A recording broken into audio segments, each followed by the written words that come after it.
Shalom, haleluya, jumpa lagi dengan saya, Pendeta Rio Panggabean. Apa kabar saudara? Saya berharap saudara dalam keadaan baik, sehat, penuh dengan sukacita. Dan itu selalu saya ulang-ulang jika saya ingin sharing firman Tuhan pada saudara. Nah, hari ini saya mau baca satu bagian yang terdapat di dalam 1 Petrus pasal yang kedua ayat yang pertama. Berkata demikian, karena itu buanglah segala kejahatan, segala tipu muslihat, dan segala macam kemunafikan, kedengkian, dan fitnah.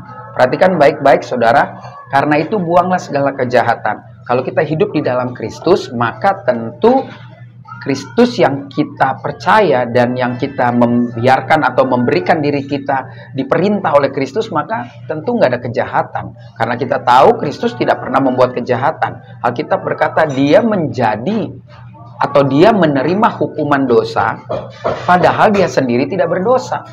Sesungguhnya dosa kita yang ditanggungnya, ya kan?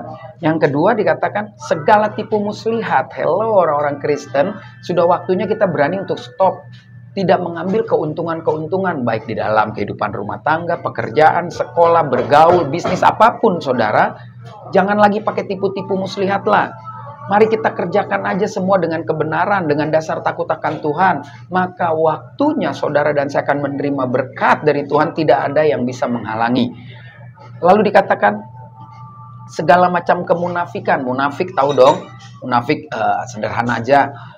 Lu ngomong apa, lu kerjain apa, ya kan? Atau lu bilang lu nggak baik padahal lu baik, ya itu juga munafik. Atau lu bilang gue nggak jahat padahal lu jahat, ya itu munafik. Lu bilang lu nggak butuh tapi lu butuh, nah itu orang-orang munafik. Lu beribadah tapi pada hakikatnya perjalanan hidup kita tidak menghasilkan atau tidak memperlihatkan ibadah kita. Atau kita bilang kita cinta Yesus tapi sesungguhnya kita melakukan hal-hal yang melukai hati Yesus. Nah itulah yang namanya kumpulan-kumpulan dari arti munafik.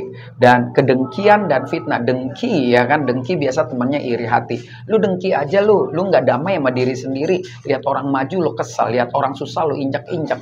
Apa sih sebenarnya mau lu? Kan begitu kalau dalam pergaulan. Saudara, kita kadang suka jatuh dalam dosa kedengkian. Dan yang terakhir adalah fitnah. Fitnah itu kita selalu mengatakan apa yang tidak benar.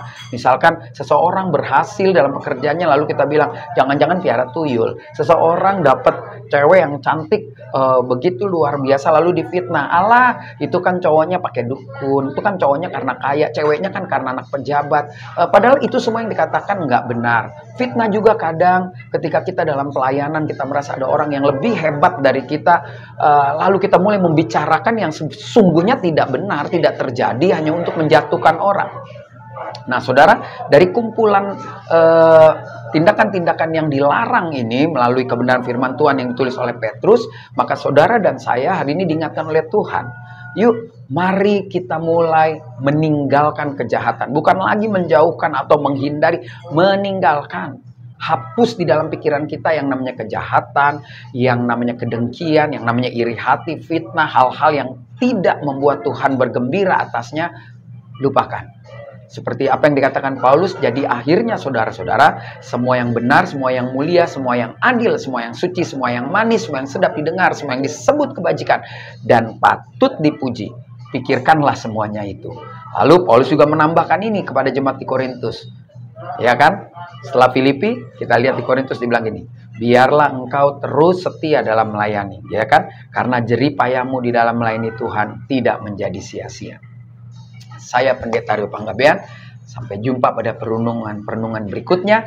Tuhan Yesus memberkati.